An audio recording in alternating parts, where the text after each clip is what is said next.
సీతా మాతాకి జై జై జై జై భారత్. ముఖ్యంగా ఈ రోజున గాయత్రి మాత వేదమాత, వేదాధిష్టాత్ర దేవీం చ వేదశాస్త్ర స్వరూపిణి వేద తేజ రూపాంచ భజతాం వేదమాతరం.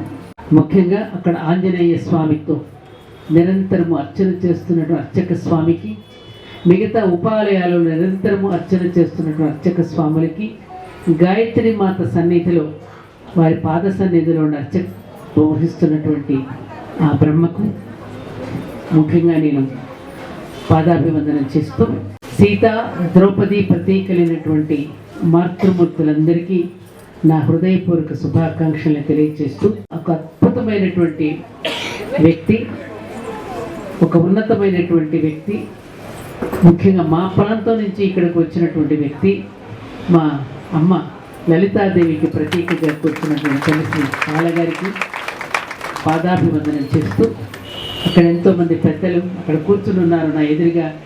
వారి ధర్మపత్ని ఇప్పుడే మాకు మాలాలంకరణ కూడా చేశారు పెద్దవారు, పితృతుల్యులు గురుతుల్యులు అక్కడ కూర్చున్నారు పెద్దవారు. వీరందరూ కూడా మా అందరికీ గురుతుల్యులు పితృతుల్యులుగా ఉన్నారు. వారందరికీ కూడా నేను పాదాభివందనం చేస్తూ, నా సోదరీమణులైనటువంటి నా మాతృమూర్తులందరినీ కూడా ఒక్కసారి నా హృదయానికి మనసుతోనే హత్తుకుంటూ మరి శుభాకాంక్షలు. ఎందుకు అన్నానో తెలుసా ఈ మాట? ఏ దేవాలయం అయినా, ఏ సంస్కృతి అయినా, ఏ సంప్రదాయమైనా, ముఖ్యంగా మన భారతదేశం ఈ సంస్కృతికి ఆలవాలమే నిలబడడానికి, ఇంకా మానవత్వం త్యాగము నిలబడడానికి కారణం నా సోదరీమణులైన నా మాతృమూర్తులే కనుక వారిని నేను హృదయాన్ని హత్తుకుంటున్నాను అన్నారు. కరెక్టేనా? ఇది కరెక్టే కదా? ఇప్పుడే చెప్పింది సోదరి. 1,00,000 కోట్ల మంది గాయత్రిని చేసుకుంటున్నాం, కోట్ల లలితా సహస్రనామ పారాయణలు చేస్తున్నాం అన్నారే. ఎవరి కోసం అండి ఇది? తన కోసమా? తన పేరు చెప్పుకుందా? ఎక్కడైనా గుడిలోకి రాగానే ఎవరి పేరు చెప్తుంది? ఏనన్నా, నీ భార్య గుడికి వస్తే ఎవరి పేరు చెప్తుంది నాన్న? నీ పేరు చెప్తుంది. ఫలానా రమేష్ నామధేయస్స తద్ధర్మపత్ని సమేతస్స సహకుటుంబానం అంటుంది, కానీ తన పేరు చెప్పుకోదే.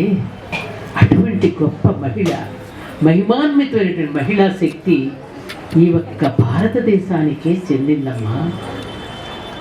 ఆలయాలు నిరంతరము దీపాలతో వెలుగుతున్నాయి అంటే కారణం భారత స్త్రీ.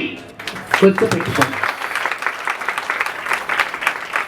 ఎత్ర నార్యస్తు పూజ్యంతే రమంతే తత్ర దేవత అని ఎందుకన్నారు? అటువంటి నారీమణులు ఎక్కడ పూజింపబడతారో అక్కడ మాత్రమే దేవతలు ఉంటారని చెప్పడానికి ఇది కారణం.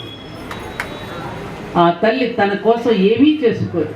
భర్త ఊరు వెళితే కూడా తన కోసం వదినా ఏం వంట చేస్తామని పక్కింటి ఆవిడ అడిగితే ఏం చేస్తాను వదినా, మీ అన్నయ్య ఏమో బాంబాయి వెళ్ళారు ఏదో పని మీద, ఏదో కాస్త మధ్యగా అవకాయ పచ్చడి వేసుకుని కానిచ్చేసాను అంటుంది తప్ప ఆయన వెళ్ళగానే స్విగ్గీకి ఆర్డర్ ఇప్పుడు తింటున్నారు సపోజ్.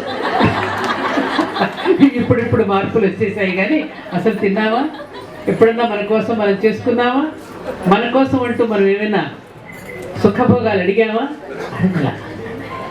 అదమ్మా త్యాగంతో, ప్రేమతో తన కుటుంబాన్ని ఎప్పుడు పాలించుకుంటూ సంరక్షించుకుంటూ వారి కోసం ప్రార్థన, లలితా సహస్రనామ పారాయణలు చేసిన, భగవద్గీత పారాయణ చేసిన, హనుమాన్ చాలీసాలు అన్నిసార్లు పఠించిన, రామనామాన్ని జపించిన, వ్రాసిన, ఇవన్నీ కూడా సమాజం కోసం తన కుటుంబం కోసం పడేటటువంటిది ఆ మాతృమూర్తి.